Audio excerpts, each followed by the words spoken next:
को बताना चाहता हूं कि सफलता प्राप्त करने के लिए आपको किन किन चीज़ों का ध्यान रखना चाहिए, जो थोड़ी बहुत इधर उधर हो सकती है, लेकिन मोटी मोटी वही बातें हैं जिनके आधार पर आप यदि कुछ करना चाहते हो तो उन बेस पे आप कुछ कर सकते हो।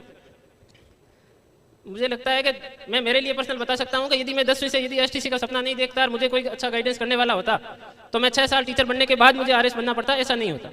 यदि मुझे 10वीं क्लास से कोई बताने वाला होता या 12th क्लास से कोई बताने वाला होता, यदि आपकी आर्थिक स्थिति ठीक है तो आप लोगों को सीधा उसी पे ट्राई करना चाहिए जो कुछ बड़ा हो। मतलब ग्राम सेवक पटवारी आप उसके बाद बन सकते हो।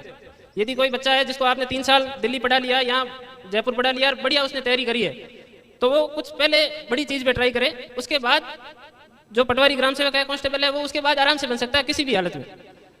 तो आप जो पहले नौकरी वाली कंडीशन है, यदि इसी की आर्थिक स्थिति ठीक है तो बड़ा सपना जरूर देखें। जब तक सपना नहीं देखोगे तब तक पूरा नहीं होगा वो।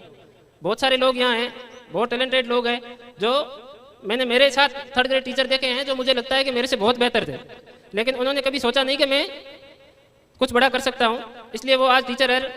उनके साथ का मुझे लगता है मैं उनसे कमज़ोर हूँ, उसके बावजूद भी मेरा सिलेक्शन हो गया और उन लोगों ने ट्राई नहीं किया इसलिए वो नहीं हुए। तो कलाम साहब का कहना है कि बड़े सपने जरूर देखें, सोकर नहीं देखकर जगते हुए देखें, ऐसे सपने देखें जो आपको सोने नहीं दें। उसके बाद अपना एक लक्ष्य निर्धारित जरूर करें। जैसे 12th कर लिया आपने, 12th के बाद आपको लगता है कि आपको कौन से फील्ड में जाना है, किसी को डॉक्टर बनना है तो वो डॉक्टर की तरफ जाए, किसी को इंजीनियर बनना है तो इंजीनियर में। उन दोनों ऑप्शनों में आपके पास ये रहता है कि आपका सिलेक्शन हो चुका होता है।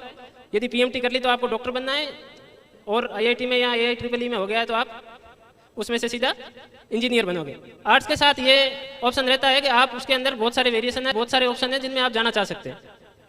तो अपना लक्ष्य निर्धारित करें। उसके बाद जब कुछ सोच लिया है तो उस पर दृढ़ रहे, खुद पे विश्वास रखें कि मैं कुछ कर सकता हूँ। ऐसा नहीं है कि एक बार आपने सोचा और फिर रास्ता बदल लिया, उसके बाद फिर रास्ता बदल लिया। जब एक बार कोई चीज़ सोची है तो उस पर मेहनत करें, आत्मविश्वास रखें। जब आत्मविश्वास होगा तो अपने आप बाकी चीज़ें हो जाएगी। मेहनत सबसे जरूरी, यदि सफलता के लिए कोई चीज़ है तो मुझे लगता है मेहनत। यदि व्यक्ति मेहनत करता रहेगा और धैर्य रखेगा तो सफलता जरूर मिलेगी। अभी एक दृष्टांत दिया था अब्राहम लिंकन का, जो 18 चुनाव लगातार हार गए थे, उसके बाद वो अमेरिका के राष्ट्रपति बने। एक अरुणिमा सिंह का दृष्टांत आपको ध्यान होगा, जो चलती ट्रेन में किसी चोर ने उनके साथ धक्का मुक्की करी, चैन छीननी चाहिए तो वो नीचे गिर गए, उनके दोनों पैर कट गए। दोनों पैर कटने के बाद उन्होंने ये सोचा कि अब सबसे मुश्किल काम क्या हो सकता है। दोनों पैर कटने के बाद सबसे मुश्किल काम यही है कि आदमी चल नहीं सकता। तो उन्होंने सोचा कि मेरे दोनों पैर कट गए हैं, इसके बाद मैं हिमालय की चोटी, जो सबसे ऊंची चोटी है, माउंट एवरेस्ट को फतेह करूंगी। दोनों पैर कटने के बाद अरुणिमा सिंह हैं, वो हिमालय की सबसे ऊंची चोटी माउंट एवरेस्ट फतेह कर सकती है। और उन्होंने अपनी इस यात्रा पे एक किताब लिखी है, उसको आप सबको जरूर पढ़ना चाहिए।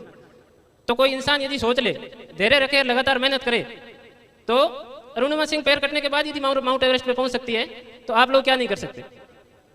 तो मैं आशा करता हूं कि आप लगातार धैर्य के साथ मेहनत करेंगे और अपना एक लक्ष्य निर्धारित करके अंतिम समय तक उस पर लगे रहेंगे तो आपको सफलता जरूर मिलेगी।